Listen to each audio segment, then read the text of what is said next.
Hey everybody, Mark Michael and Aaron Tran. Well, actually, Aaron, how do I do the intro? I think you were rolling there. Yeah, do Was it? the God, you're a good coach, and we will get into that here in a second too. yeah. All right, hey, Mark Michael, CEO, co-founder of DevHub, and just generally a really great guy. And then I guess I'll let Aaron do your intro. Yeah, I'm Aaron Trahan, founder of Performance Right here. Mindset Coaching. Nice. Okay, so I guess should we get into real quick like how we even sort of met? Yeah, I think we should. I think every journey deserves a good origin story. I wish it was that epic. But again, I guess from my perspective, right, Aaron was a friend of a friend. And, again, following them on social, watching them in their career. You were at that one company, then you're at that other company. Then you moved during the pandemic to Texas. And it just always seemed like you were growing, which was like again, like I just feel like I want to surround myself with people who are growing and not just like this is who I am and this is the only thing I do. And then obviously, you still have that part of your career, and then you also shifted into this performance mindset coaching, would you call it? Yep, yep. And so I was like, cool. And again, I always liked the message you put out because again, it was never a straight line, which is like a lot of times I think it's like people focus Mhm. on the end goal. And then, of course, we started talking. It was like, let's record at least a podcast together, if not a whole series, where it's like I looked at it like I'm like the player in the field running a company, and you are the coach. That's But right. you go You're ahead and, you're you're yeah, the MJ. I'm the Phil. exactly. And again, I only know that because I watched that documentary. Otherwise, I am not a sports guy. In So I guess you want to do your like how you look at coaching differently than maybe like others, or even if you want to call it that, like how do you, yeah. Yeah. I think, I've developed, and so my background is really, 15, 16, years spent in senior leadership positions, and not only the corporate environments, but also in startup environments. And, as you wear many different hats doing that, you take off the strategy hat and put on the operations hat. You take off the operations hat and you put on the people management, people leadership hat. That people hat was what I always kept coming back to. That's really what gave me the fire, which kind of made my fire burn even bigger, was helping implement the systems, the frameworks, the mental models, the goal structure and accountability mechanisms that help people go from good to great, of seeing where someone was in a current state, and building that transformation bridge to get them to their ideal state. And so when you think about performance mindset, to break that apart a little bit, performance is nothing more than carrying out an action or process to deliver results in a task, a function, or an initiative. And so when you think about performance, while yes, it is most commonly associated with sports or business, there's no reason you can't apply a mindset to generate better results, a mindset to generate better performance in any area of life. And my foundational belief is I sit back and I look at any person, you give me any person, any background, any walk of life, everyone has at least one area of their life they want to generate better results in. I've never seen an exception. I've never seen that not be true. Now, those areas may be a bit different, but for those people that are really looking to invest to generate those better results, that's where I come in. Can help them put those systems in place and really activate a performance mindset to go from however they're defining good to however they want to define great. And it could be heavy, which was that breath. But obviously, I want to ask the common, potentially what I think might be on others' minds, right? Yeah. Like if you have that one thing, like so, do you see a common like theme of like? And by the way, I'm taking notes. Is why you see me look this way sometimes.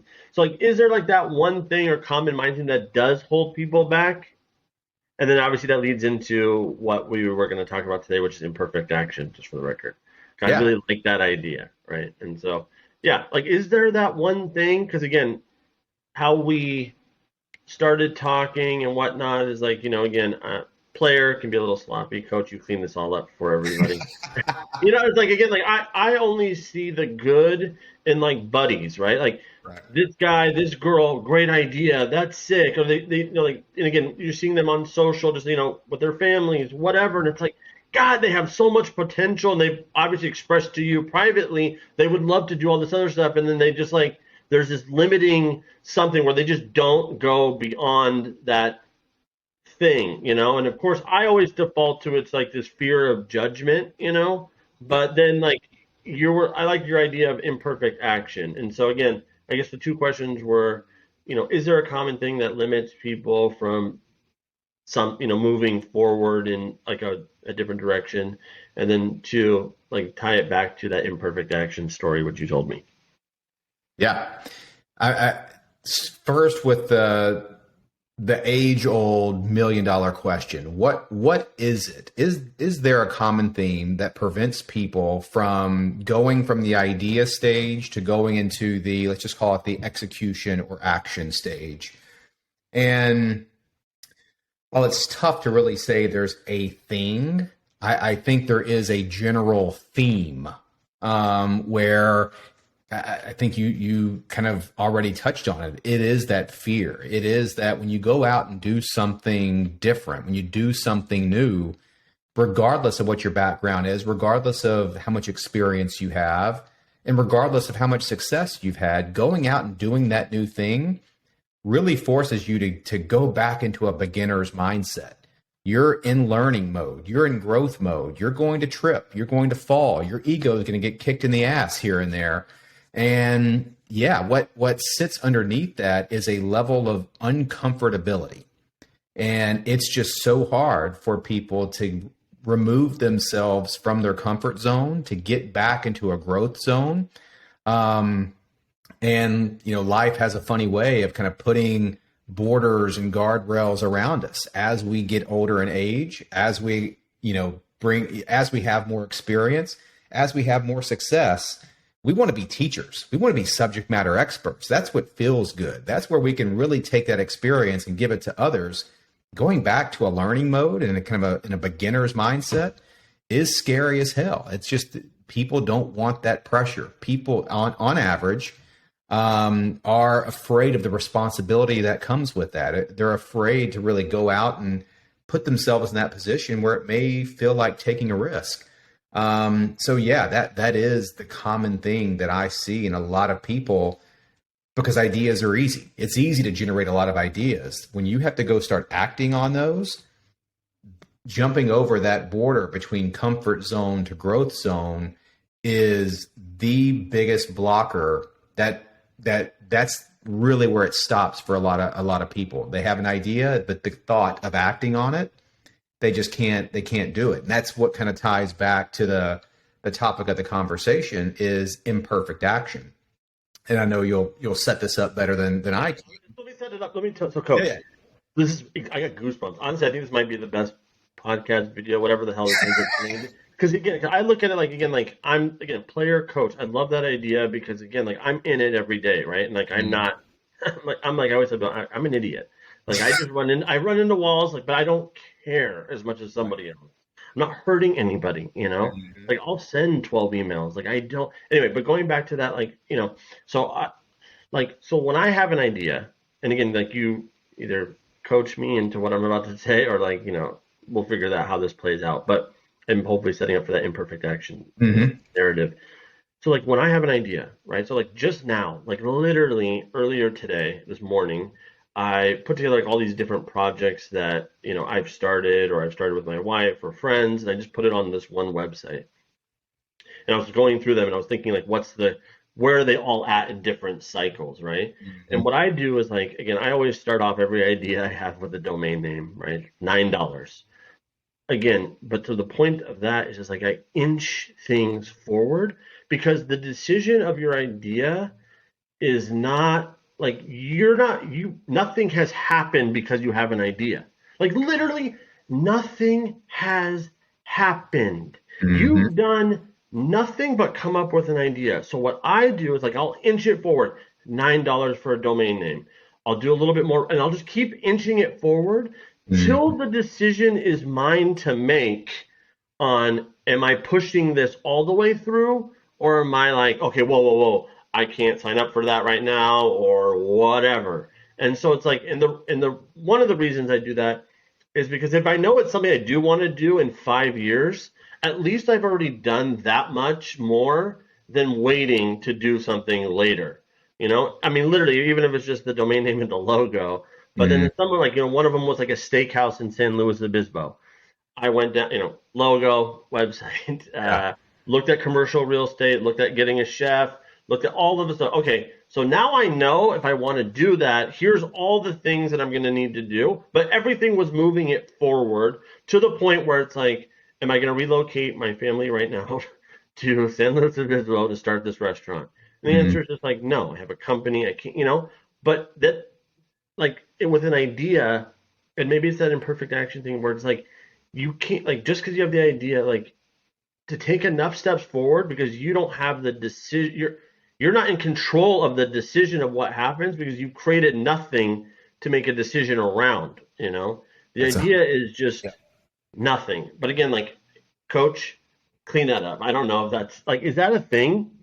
100%. And I think what you just mentioned is the big barrier that people face, and it's all 99.9% of this is all mindset. Just as you said, it's easy to sit back or be at a happy hour or to be at a party and generate ideas. Like that's amateurs can do that 24/7. Now, taking the idea and putting it into action is a totally different animal. And the 99% never even make that first step to put any form of action, because we're not talking about having to make gigantic leaps. You're not having to jump over the Atlantic Ocean here. It's the rule of 1%. Just 1% better every single day. Stretch yourself a little bit more. 1% over 365 days adds up to a pretty significant compounding interest number, where you'll be a hell of a lot better 12 months from now than you were today. 24 months, you'll be a hell of a lot better than you were 12 in the previous 12. And it's no different than with taking that action. That action starts building upon itself. But you think back of the underlying psychology of why people don't do that. And That's what I'm curious about, because yeah, and I always tell people, there's certain people, real quick, there's certain people in life where, like, they'll be like, Mark, thank you. Oh my God, you were so da da da. I did nothing. Like, mhm, literally, like, I know they want to be like, oh, thank you, Mark, for the opportunity. Thank you for telling me that thing. But it's like, I didn't do anything. Like, I mhm. genuinely did nothing. I was just like, go for it. And they already, it's a very small percentage. There's about 1% that just needed someone in their life to just say that, and then they go and do it. But like, they maybe just had no one in their life. But yeah, like, keep going. Sorry. Yeah, no, and that it comes down to, really what we opened up with. I mean, there's a reason so many people live in the comfort zone, because that comfort zone, that voice, that sales pitch that the comfort zone gives you is a damn good one. It's a hell of a salesman. Like it feels nice for a lot of people to not be stretched, to not be challenged, to not feel like they're a beginner at anything, that the future looks uncertain. It's like everybody loves the clarity in hindsight, right? You can look back, you get perfect clarity, but when you're looking forward on a normal time period, or in a normal situation, clarity may not always be there. When you're launching something new, you may only have visibility 10 feet in front of you. A lot of people don't even want to do that. And so when they think about taking action, they're looking for the guarantee. They're looking for the sure thing. They're looking for the universe to come down and give them the all clear signal. The stars have aligned. Go out and act, and you'll get everything that you ever wanted. Now's the perfect time. This is the perfect opportunity. Um, that's what the 99% is waiting on. Here's the problem with that: it will never show up.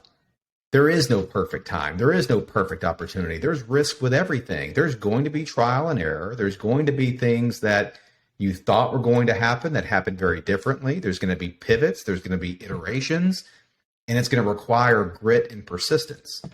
And that's why this concept of imperfect action is the major blocker. When people can get out of their minds thinking that every action has to be perfect, every action has to have the desired return on my time or energy effort, or it's got to deliver exactly what I'm expecting, that you're setting yourself up for your own mindset failure.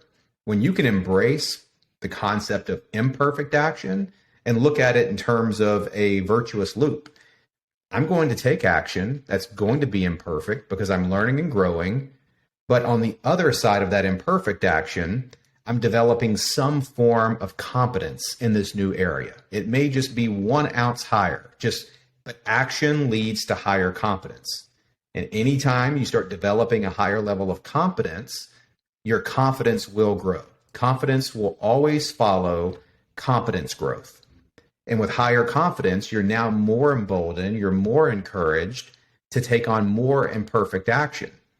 So when you think about this in a loop, this is the formula. Imperfect action leads to higher competence, which leads to higher confidence, comes back around, and now taking more imperfect action feels a little bit more comfortable. But you have to move first. It really comes down to that perspective and relationship with taking imperfect action to begin with, not trying to find the perfect timing, perfect scenario, waiting for the economy to improve, whatever it is you're waiting for the universe to give you the all clear, which by the way will never happen. That is what keeps asses on the couch from not acting on whatever the initiative, whatever the dream, whatever the aspiration is. Would you say then, again, looking at, so I wrote down obviously, how do you get them to take a 1% action? But essentially, like that is the formula is one, like focus on the 1%. Like what can you, I called it inching forward. Mm-hmm. You know, 1% just sounds better. Yeah. It's a clear 1 to 100. It's clean. Yeah. So again, like that 1% action, not all, because again, a lot of times what I'll hear is like, yeah, but what if this happens and this happens and this happens and like, how am I going to get money to do? Like, you're not even there. Mm-hmm. You've done nothing. Yeah, but I can't do anything if I don't have money. I mean, that's always number one. Everyone defaults to money. Right. And I'm like, but money comes from momentum, is what I always tell people. Like, so you're going to, if you want money, we're going to walk in the bank. I have a great idea. Or do you have it even written down? Right. Right? Like, do you have anything to show anyone about anything that you've done 1% of anything besides, like, I need, like you said, I need money, otherwise I can't do this thing. And it's just like, I think so many, again, I'm talking about entrepreneurship, obviously, on that side of the spectrum, where it's like, and they use money as the excuse. Well, if I only had money. But I'm like, but there's 100 things you could have done or you could do. You check those boxes and then talk to me about money. But without those actions, like, who the hell is ever going to invest in you? Who the hell is going to even loan you money? Like, nobody, because you've shown nothing more than just talk, essentially, you know? Yeah. Well, because their mindset is stuck in that perfect world scenario, right? They can't shift their thinking other than, I don't have the money that I think I need, so therefore this isn't a perfect move. The result being no movement. And so the mindset shift that has to occur is, who gives a shit if I don't have the money right now? I'm not going to need it right now. There's so many small 1% steps that need to occur before I get there. It's all about staying present in that moment in time. And even though the action you're taking is imperfect, you got to recognize what's on the other side of that action, and it's learning. And so I'm convinced. I posted this out on LinkedIn, I think earlier this week. But I think for any growth-minded individual, and that could be a parent, entrepreneur, senior executive, whatever it is, anybody trying to grow something, one of the most important balances you need in life is the balance between action and learning. And so what that looks like is when you make that action, as imperfect as it is, you learn something.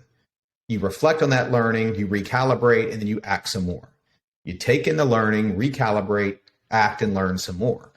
And there's so much of that that could happen before you even get to the big worry things out in the future that I don't have the money or the funding's not lined up. Those are limiting beliefs. In a world of fact and fiction, that's fiction because you don't even know what you need, when you're going to need it, what you're going to need it for. The momentum has to be in the present moment of acting, learning, reflecting, recalibrating, repeating. But that will never start if people can't shift their relationship from waiting on the perfect moment to, I know this is going to be an imperfect action, but there's learning on the other side. I have to go.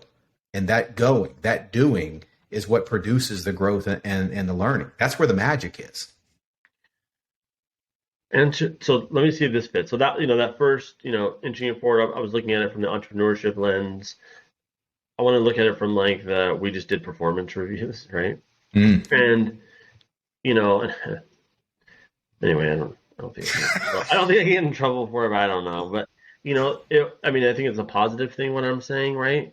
Mm-hmm. There's so much potential again in some, if not all, of the people that work at DevHub, but it feels like it's like here's all the things you've accomplished, right? You've launched blah blah blah brands, you've done this with customers, this much revenue you've been responsible for. It's time for you to like one, be like self-aware, like you've accomplished a lot, but then also like it's time to level up. But there's almost this like weird reluctancy to want to I don't know, it's not even do more, but it's like lead, really. Like lead because your team thinks you're a leader, uh your actions have shown you've led customers through our whole enterprise software, like all this stuff. But it's just like again, in doing some of the reviews, it's like, and again, like what I struggle with as again the leader of that company is like, do I push them into that uncomfortable zone? Because what I try to do honestly as the leader of DevHub is like try to like eliminate the fear. I'm like, guys, this is digital marketing. Like Mm-hmm. we're not doctors performing like life-saving surgery here. Like there's like almost nothing you can do that can truly get you in real trouble. I mean, telling a customer to F themselves, that's just like stupid, but like basically nothing. You messed up a launch, whatever, like you're hearing it from me. Like you're okay. As long as you were like trying to move something forward and something was not 100% perfect, all good. But there's still this weird reluctancy to like, I don't know, like it's, and by the way, it could be coming from me to like push them too hard, right? To like be like, no, like your team wants you to lead, we want to promote you, da da da Mm-hmm. da, pay you more.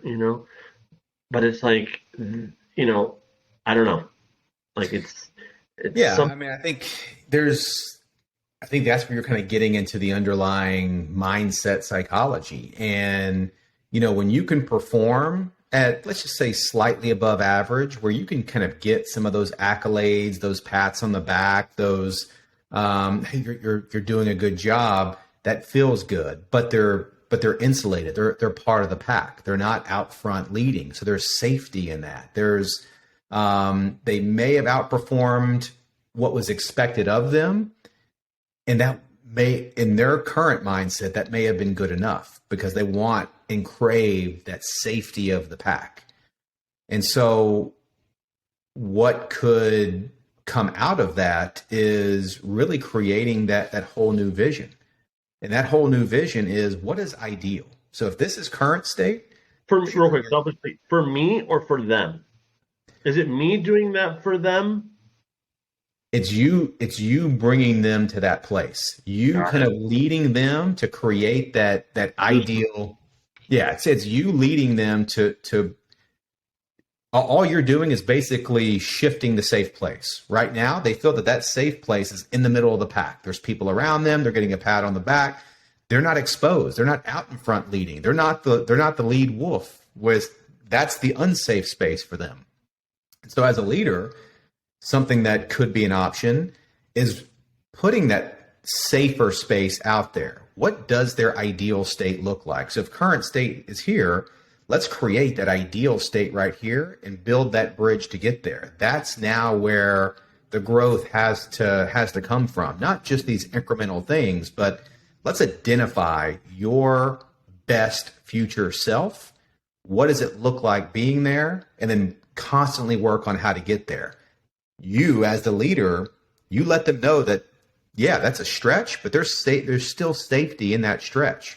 We're gonna get there. We're gonna build that bridge and kind of get over that hump as a partnership. But I think that's what typically holds those type of performers back. They just feel that they're in a safe space, and it feels a little bit too good.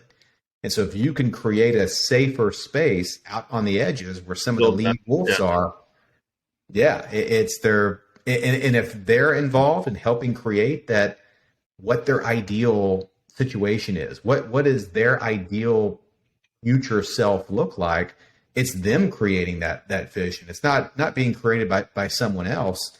And so if it's being created by them, they've got massive skin in the game. It's what they want. It's what they created. Now you just gotta find ways to provide the tailwind and maybe a little push in the back to make sure that they know that there's still safety up there. It's a stretch. You're going to be a little bit more uncomfortable getting there, but you're not going to be exposed. You're not going to be the first one taken out. You know, we're going to get you there, but they've got the skin in the game of them painting that picture of what that ideal scenario looks like for themselves. That's where it's powerful, of having that clarity of what the ideal state looks like. Without it, they really don't know how, why, or when to kind of push for better performance. They don't know what it's kind of leading to. Shit. So it's on me. I think it's a partnership. Yeah, for sure it is. Because again, that goes to my next, and this might be a total softball and or dumb question, but I just don't care. Like, I just need to know these things, because again, like, I think a lot of things get lost in like terminologies, especially once you get into marketing and shit like that. Like, it just gets people just like, oh, blah, blah, blah. It's like, oh shit. But real quick, in the sake of terminologies that you're saying or we're saying here, right? Is mindset, and I'm asking, even though I'm telling it, but I'm asking this question: is mindset self-awareness, or no? They're two different concepts. Yeah, it's actually a really interesting question. I think awareness is the foundation of mindset. Interesting.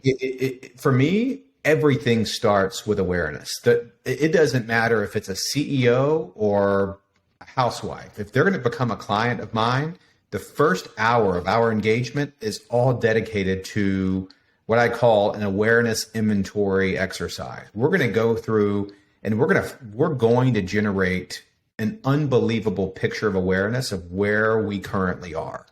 Because of what? Like, what are those things that build that up, real quick? Or maybe you're already going there. Yeah. I think it's What are those things in that? Yeah, go ahead. Is it like family? Like, is it like that? Like, you're going into that realm, like childhood, if they have trauma, that the parents weren't in the picture. Like, is it like you're going into that realm, or no? You don't need to go that deep. Or like, yeah, go ahead. I think it could for some. I think it's all about how it's manifesting out in their current state. So, we all. I mean, it's so easy to look on Instagram and online and say, I want to be more like that. I want to be more like this. Want to look like Kylie Jenner, whatever it is. But a lot of people don't realize, like, we're all so unique. There's no two people that have had identical experiences in life. And so the first step is always bringing out that uniqueness. And it's almost like those the old school McDonald's Big Mac commercials. If you remember those, like, they would always tout the secret sauce. Like, that's why you went and bought a Big Mac, because it's the secret sauce. You didn't know really what was in there, but that's what separated McDonald's from everybody else.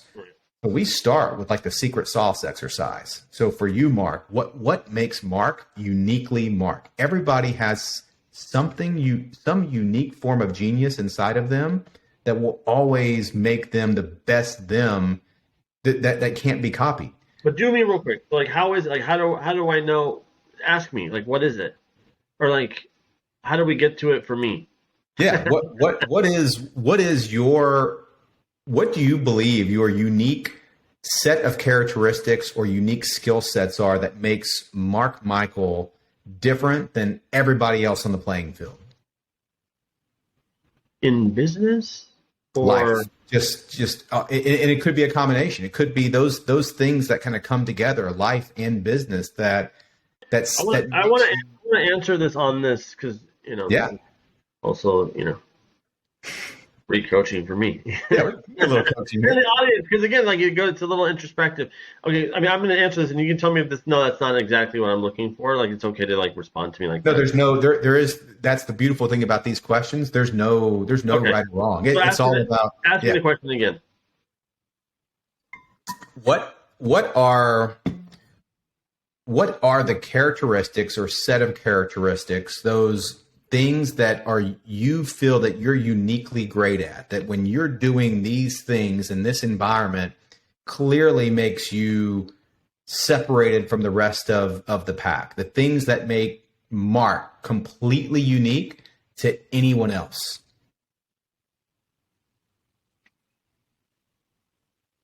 I don't know why I feel like it's so heavy. Because it's I might cry in a fucked up way. it's Like common. one of the one, and again in no specific order, even though I'm choosing this one first, right? Is like putting myself in very uncomfortable positions, Mm-hmm.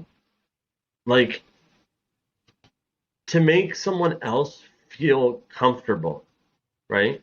And so it's like I always say, like I'll be in the most serious meeting of all time, and again, this might come off as childish, I don't know, but it also seems like I don't really care. Like where it's like being in a serious meeting and the phone will ring and it's my parents or something, I'll answer Mm-hmm. it, and then see who smiles because I got them for sure. It's Right. the person that didn't smile that I'm like, okay, that's the one I gotta fucking work on. Like in terms of sales Sure. and whatnot, like literally it's like, or like I'll ask like the what I would think is like the dumb question, but it's like again, like just like this comfort of being uncomfortable, like I'm okay with.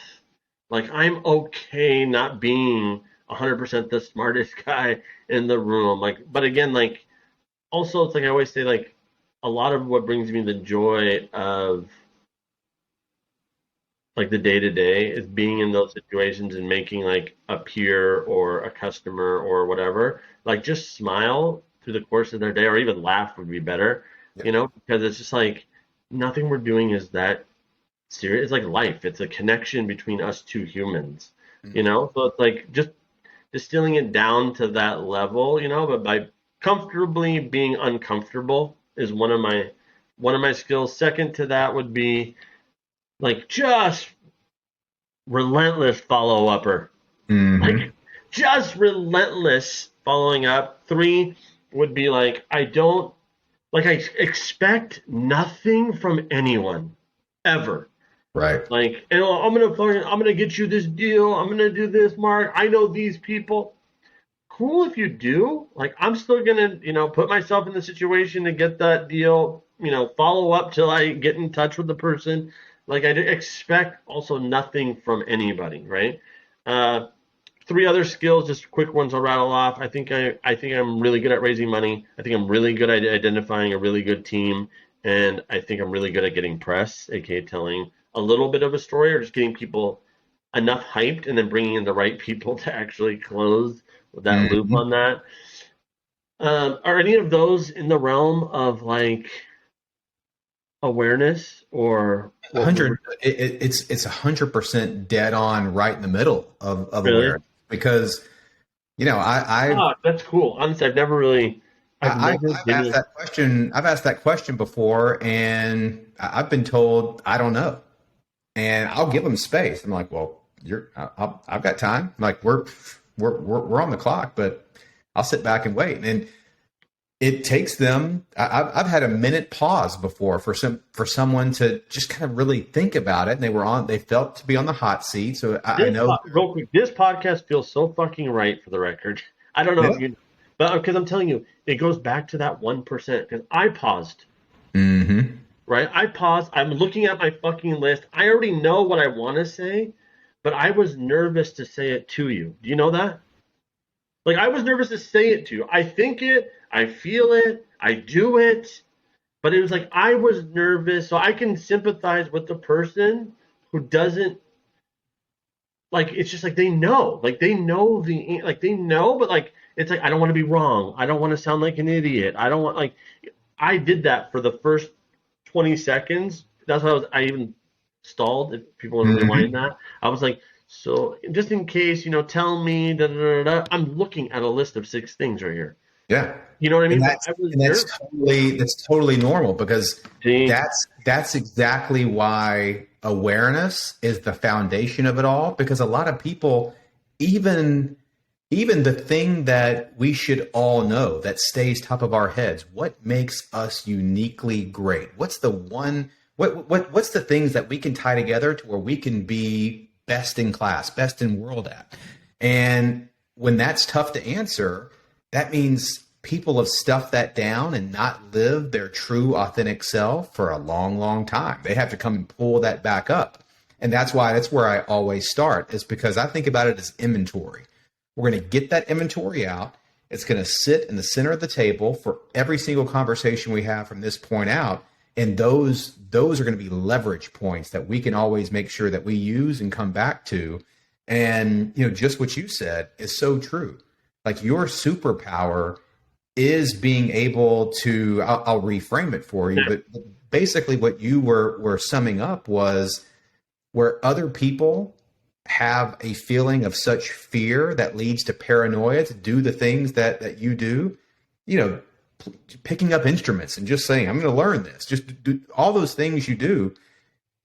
What separates you from the field is you're a fucking growth machine. It's just you don't have that blocker that so many other people have of being in that beginner's mindset that unlocks the growth. You have a gateway. You've got a highway that takes you there where other people view it as a mountain to climb. And you think about the fundraising, you think about the press. You combine that growth machine superpower with being relentless. All that other stuff is just derivatives to your secret sauce. Those are things you benefit from by leveraging those superpowers. And so, yeah, that's where it all starts. Is we start from a place of building an absolute rock solid foundation of awareness, because your mindset will either be, let's just say, incomplete, inauthentic, or unreliable if you don't have that solid foundation where it all starts with awareness. So I know it took us a while to kind of come back to it, but yeah, you're right. yeah, awareness is always going to be the anchor of where having that sustainable, consistent, what I refer to as performance mindset, you can't have it. You can't have it both. You can't have one without the other. I don't want to get too crazy, you know. What I want to do, I would do a bunch of other episodes too, right? Like, do one of, this idea of productivity fallacy. Like, again, just chipping away at those 1% things that people get stuck on, right? I think, like, the imperfect action that we're talking about, right? Like, again, it's like, you know, so what? There was a spelling error in the email. I mean, the other day I was reaching out to, I mean, I'll just say it on the air, Party City, because they have a bunch of locations. We want all their sites on our platform. And I wrote to the guy, I was like, hey, I think I wrote Steve, and his name was Tony. And he's like, nice try, Mark, da, da, da, da. And so, it's like, oh, like, well, I just lost that. It's like, no, just I'll wait a day. Hey, Tony, not Steve. Yeah. Like, it's just like all good, like, all good. And so, And that's part of it. It's like there's going to be those missteps. There's going to be those kicks in the ass to our ego. But that's what being out in the growth zone looks like. That's what pushing. That's what being relentless. That's what stretching. It comes with a little bit of baggage, but it's it's why flying in the rare air is not for everybody. A lot of people like the safety of kind of being on the ground, being in the pack. And would you Um, say that there's nothing wrong with that either, right? As for long as sure. it's like from a place of like they're aware enough that they know like, hey, I like this comfort zone. I'm good, man. Like you do you and I'll do me, right? Like at the same time, like that's where I always go back and forth, except when they like again, I'm talking about like buddies and whatnot, or like they always want to talk about all these ideas they have, and then there's no action, and then you see them, and it's like, but I'm cool not doing them.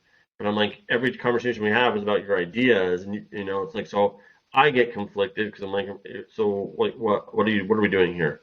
And No, so that's you brought up a really good point, and like, yeah, there's nothing wrong with staying in your comfort zone. And as a yeah, matter of fact, that the older we all get, the stronger that desire becomes to kind of stay in that comfort zone, not be stretched, not be challenged. The only thing that comes with that is the responsibility to align your expectations. You can't right, aspire to be a 1% performer right, when you're living in the comfort zone. It kind of right, goes back to a conversation I was talking about. It's like, yeah, I had a client who, really wanted to be out there and as a top percent. And kind of the question came back is like, well, if balance and having the freedom of your life is really, really important and you want to do more things in your comfort zone, if you want to perform in the top 2%, are you willing to truly do what the other 98% is either not willing to do or not capable of doing? And so your expectations must meet your reality. If not, it makes for weird conversations with people like us, but most importantly, they're going to wake up one day and realize that they weren't true and authentic to themselves. They left a lot on the field, so to speak, in life. and literally that's just like one of my fears. Like I never, 100%. like literally, and it's like I didn't. Again, I go back to like just you call it 1% imperfect action, but just like the inching of forward because the decision is not mine to make that something is not possible. Like I don't know that I cannot be a rock star. Mhm. know? And then I bought a piano, and then I realized, oh shit, I can't just play the piano. I have to like actually practice. Like literally, I went there. I'm like, it's over. I got a tattoo of my band. I mean, like I'm like, websites up, logos up, everything. Like I'm already scheduling tour. I put flyers all over Seattle announcing my band. I never picked up an instrument. Right? Go to the guitar store to buy a guitar. Like was like, oh, I'm not gonna. I'm like, I don't know. And then I saw this little vintage Ray Charles esque. It's called like a Wurlitzer in the corner, and I'm like, what's that? They're like, oh, that's like a rock and roll piano. I'm like, I'm buying that. Take it home. Da da da da. I was like, oh fuck, I don't know how to play the piano at all. Yeah. And then it was just iterative from there. I say in 2 more years, it's been now a 5 year journey. In 2 more years, it'll be 5 years. By then, I think I can actually do it.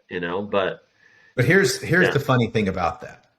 And that in your own unique way, leveraging your own kind of secret sauce, that's that's living authentic yeah. to your superpower, to you really seeing something and wanting to go and pursue it. Who cares what it looks like on the other side of that? Because the goal, I think a lot of people get tricked into thinking that a goal must be achieved. Like if here's the goal, like you know, the destination is not the accomplishment. A goal is nothing more than a compass. It's a north star. That process of you going through all that, getting the instruments at home, figuring out that oh shit moment, that's where the growth lives. And so anytime I'm asked for advice, I kind of sure maybe early on in my career when my ego was much more inflated, I'd love to give advice. Let me tell you what you need to do.